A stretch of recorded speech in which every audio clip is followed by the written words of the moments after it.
Good morning friends and welcome to the pre-market view. We have seen sell-off and carnage across the global market, starting from US, which was down almost about 0.84%. Europe was also down about 0.5 to almost about 1%. And when we look at the Asian markets today morning, Japan is down almost about 5%. And China, which was shut for almost about 3 days, is now reacting to the weak economic environment and the data points which came out, and is down almost 3%. And SGX Nifty is also suggesting that we are going to have a negative start of about 50 points.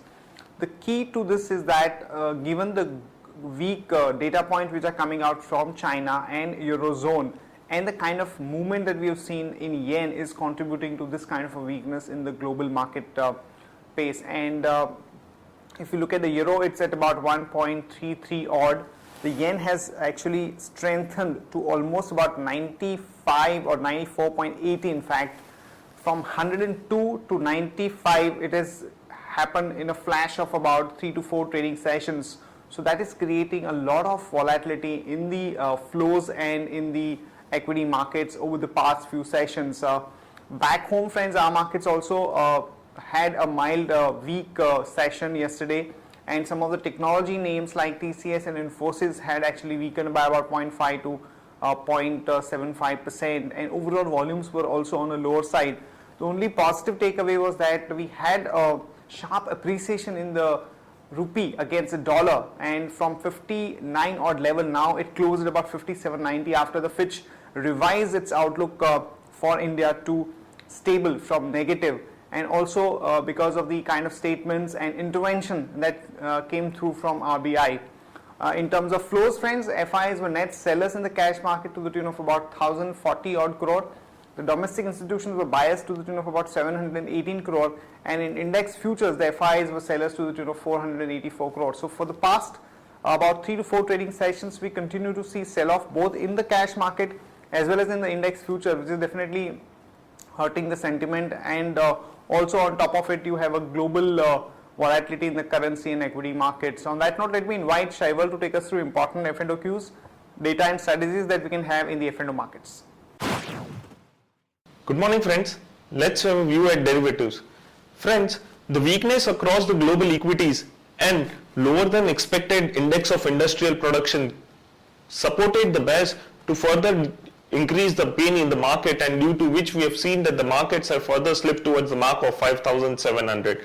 Now since expiry, this is in last 2 days, we have seen that some additions have been taking place in the market with decrease in the cost of carry as well as the premium, which has been clearly indicating that the participation has been gearing up on the short side. Now from last 2 days, we have also noticed that the activity on the call side compared to that of put is very aggressive, and due to which the PCR ratio has been also decreasing and is currently at 0.93. The option metric is also suggesting the same thing. Now on the call side, even though the markets have been sleeping, the call activity on 5,800, 5,900 and 6,000 strike is been seeing a aggressive addition, whereas on the put side 5,700 put option stands with the highest number of shares in the open interest, followed by 5,600. Now in past couple of months, we have seen multiple times 5,600 was acting as a hurdle. So cracks in the Asian equities today, and SGX Nifty has been suggesting yes, we may see a gap down opening on the index today, and 5,700, 5,680 can be seen on the cards, but we also need to watch on what are the closing levels for today. Overall, our setup for the market is negative. Yes, a weekly range is 5750, but we would be revising once market closes below this. And from intraday perspective, one can go short on GAIL with resistance of 310 rupees 35 paisa. Thank you. Here are the important news and events that we are tracking today. First of all, Fitch has revised India's outlook to stable from negative, and the main consideration has been the fact that the fiscal deficit would be under control, and the kind of steps that the government has taken over the last few months would result into improvement in the deficit. And they have also given a fairly decent outlook for the next couple of years as far as GDP is concerned, at about 5.7% in the current financial year and about 6.5% in the next year, which definitely has come in as a bit of a relief for the overall sentiment towards the Indian rupee, and we have seen a sharp appreciation in the rupee in yesterday's trade by almost about 75 paise. Apollo Tyres is going to acquire a US-based company Cooper Tire for almost about 14,500 crore, and this is likely to be funded by the debt. And the acquisition of Cooper Tire is the largest deal for tire sector in India, and this has been done at about 40% premium to the current market price of Cooper in US, and it will give access to the markets in US and Europe. This is definitely a big deal as far as Apollo Tire is concerned. MMTC, the government is looking at divesting about 9.33% stake, all about 93.3 million shares, and the floor price has been set at about 60 rupees as against the previous closing price of 210, which means about 70% discount to the current price of MMTC. India has raised the foreign investment limit for the debt market by another $5 billion to about $30 billion from about $25 billion. This is basically because of the kind of outflow that we've seen in the debt market in the past about 5 to 6 days. So to encourage more money coming into the debt market, this has been done. And Supreme Court has directed 11 cement companies to deposit rupees 630 crore, which is about 10% of the penalty amount imposed by the CCI on cartelization accusations. One can expect some negative reaction to companies like Ambuja, ACC, and Madras Cement in today's market.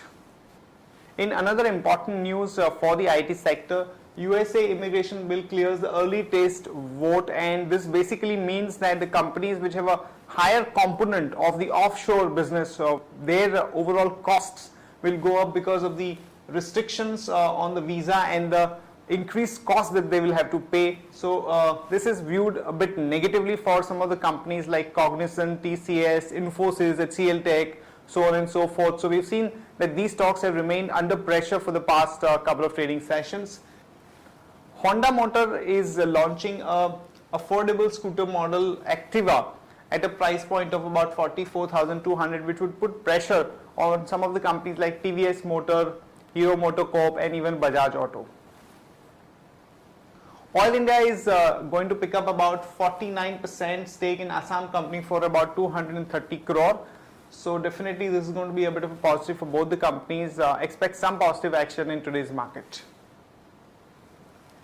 Coming to the company specific news, negative news on Sun Pharma is Sun has finally decided to pay about 550 million to settle a litigation against the Pfizer and Teva. So the company will have to pay this amount from its own cash, and this is definitely going to be a bit negative for it because the market was looking at using this cash for some acquisition, but because of the kind of settlement that they have done for this particular product, there is going to be a negative reaction to the Sun Pharma stock. So one can short it with a stop loss of 1001 and a target of about 950 to about 931 in today's market.